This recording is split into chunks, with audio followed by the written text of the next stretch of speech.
So this station's really all about sort of fairway rough management. One of the biggest challenges I think golf course superintendents face is when managing fairways, it's just the acreage. You're dealing with the largest acreage of what we call any turf that's maintained really under an inch, we call that fine turf grass areas. And with fairways, you could be seeing anywhere from 20 to 30 plus acres of fine turf, of fairways. And a football field is typically about an acre. So trying to manage 25 football fields at turf cut at this height with different topography, different soils, carts, got creeping bent grass, the bluish green color, poleannua, the lighter green color, and then I'm sure there's some ryegrass around here as well. So all three different grasses, different growth rates, different textures. That's all going to impact golf ball lie. They all have different strengths and weaknesses. Of those three, bent grass is really the preferred choice. It spreads, it fills in divots pretty well on its own. It does pretty well with car traffic. Definitely better from a disease standpoint, doesn't have as much disease. Same thing, doesn't have as much insect pest pressure. And then probably the biggest thing, and I think many of you guys have already noticed this over the past month or so, it does better under drought conditions than poleannua, which is also known as annual bluegrass.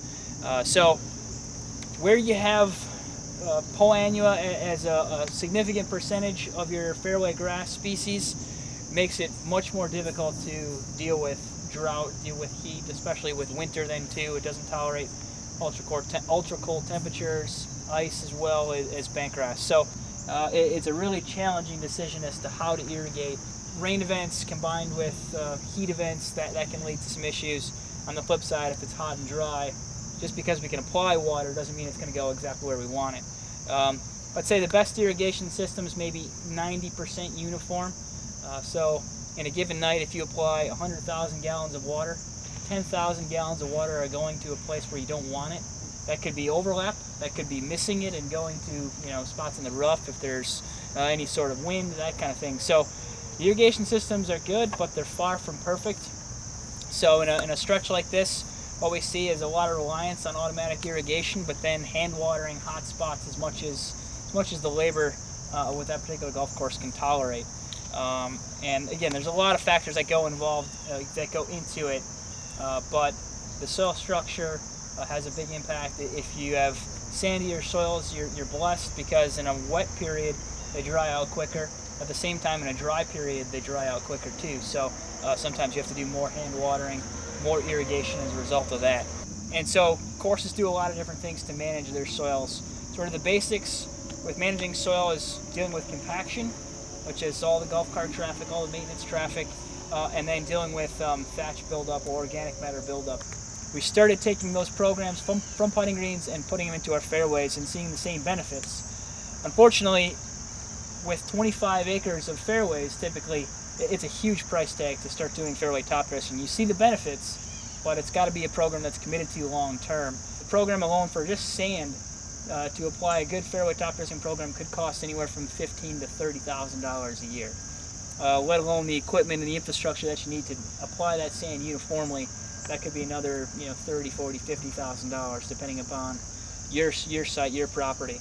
But the idea is just the same as putting greens, is to build up more sand in the upper profile so things dry out better. You get firmer conditions, fewer golf cart restrictions, less earthworm casts, just a healthier environment for the turf to grow. And in this profile you can see they've been top dressing for maybe 5 or 10 years or so. They built up about 1.5 inches of sand on top of the native soil here, which is it's not a terrible native soil, but it's definitely not as good as the sand profile that they've built up over time. Improve those soils, and courses that are blessed with better soils maybe don't need a fairway top dress, and other courses that have horrible soils but don't have the money just sort of have to deal with it. But again, not something that you can just start and not have the resources to utilize. It's definitely a program that requires an increase in the operating budget. It's not a cost that's just absorbable. Applications every month or so throughout the season. Other courses will top dress maybe once or twice, heavy in the spring and the fall.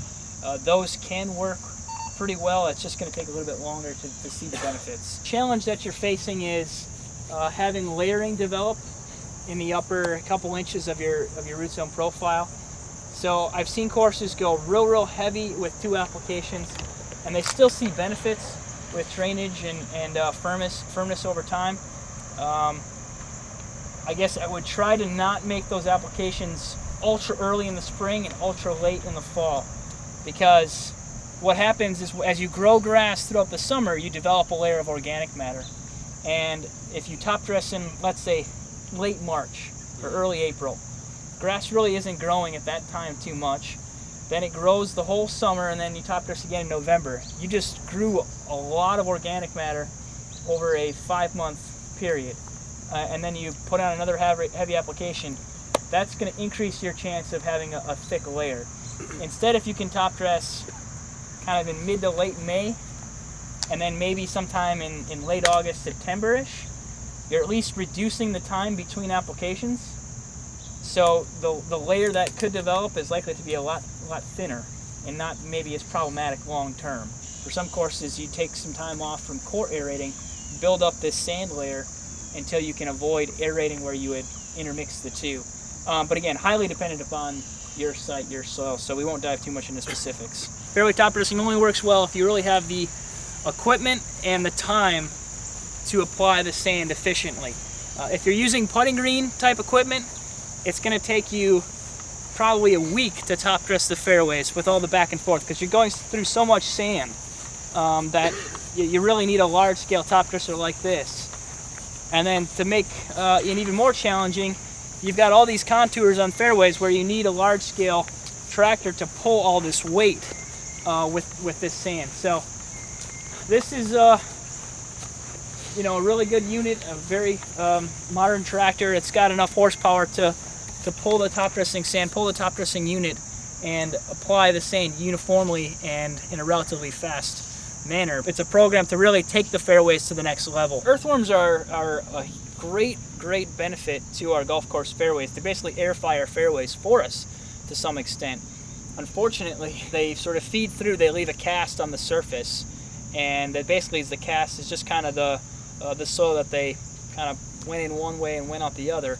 And as that builds up, especially in wetter times in the spring and the fall, the mowers smear that, and it can really cause some turf damage where it starts out as a small cast, maybe the size of a quarter, and it ends up being the size of a baseball as the mowers sort of keep smearing through it day in and day out. So they're very beneficial. They help sort of aerate our soils and loosen the soils, but we just wish they would sort of not do it on the fairways, that they would maybe stick to the rough, because the turf can get just smothered with that as it coats it over time. So that's the only downside to them, really. And so with more top dressing, we add sand to the profile, and the sand's a little bit abrasive, and they typically don't go as high up to the surface if there's some sand there, because they're going to not feed through that because it's a little bit more abrasive. Divot management is tricky. What I'll say there is having the right grass, having bent grass, something that fills in, definitely makes it a little bit easier, because a lot of divots, unless it's a big divot with a lot of soil attached to it, really won't take off and thrive. It usually just sort of dies off, and then the maintenance team then fills divots afterwards anyways. If there are divot bottles on like carts or whatever, if caddies carry those can be good. Unfortunately, when there's seed added to them, if there's creeping bentgrass seed, sometimes members can actually cause more harm than good, because they take a divot in the rough and they fill it. They just put bentgrass in the rough when actually you don't want that as a rough grass. You just want it as fairways. So that's kind of a tricky scenario there, where hey, I'm doing something good, but you actually could be adding some wrong seed to the wrong spot. It's definitely an etiquette thing, but like for example with fairway top dressing, typically you see less divots that hold together. They're more of the exploding type divot, so then there's nothing to replace. What I see, fairway height of cut is a pretty controversial topic at a lot of facilities, because you've got this wide range of player abilities. So the higher handicap players that sweep the ball want a higher height, fluffy lie. Lower handicap players want as low as you can cut it, to keep it so it's really tight lie. They can get more spin off of it.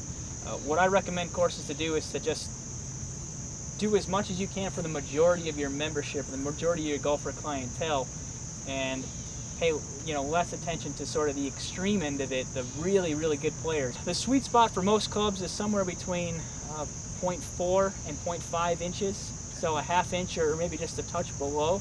If you let this grass go much above a half an inch, the lie actually isn't going to get better, versus a spot where it's annual bullgrass or ryegrass. If it grows upright, the lie can improve as you go a little bit higher. But with bentgrass, it kind of lays over. No intermediate rough along this fairway, and I actually think that's a great thing. The intermediate rough, it's usually it's 4, 5, 6 feet wide in most cases. One strip cut around the fairways to transition between the fairway height and the primary rough. The long-term concerns with it is it's really a product of championship golf, meaning your primary rough is so thick and tall and challenging that you need a buffer between those two. And being at 1.5 inches, it's really kind of caught in no man's land. A lot of times, unless you specifically have a grass planted that's supposed to be maintained at that height, you get contamination. You get some of this bent grass that'll sort of contaminate into that intermediate rough that doesn't perform well at 1.5 inches. Same thing with some Poa annua that, okay, maybe it does okay at 1.5 inches, but then it needs to be protected with fungicides, with insecticides, just like it's a fairway. And usually you'll see turf kind of suffer in some of this intermediate rough. It also takes anywhere from 8 to 10 to 12 labor hours per week to maintain it. And where they have it, in some instances, if your primary rough isn't tall and thick, you actually lose fairway definition. That's really the only part of the golf course that's maintained at that height. So it's usually one piece of equipment that does it all. And that piece of equipment could be anywhere from $15,000 to $30,000 in cost. Areas that are more out of play, and they're cut maybe twice a year.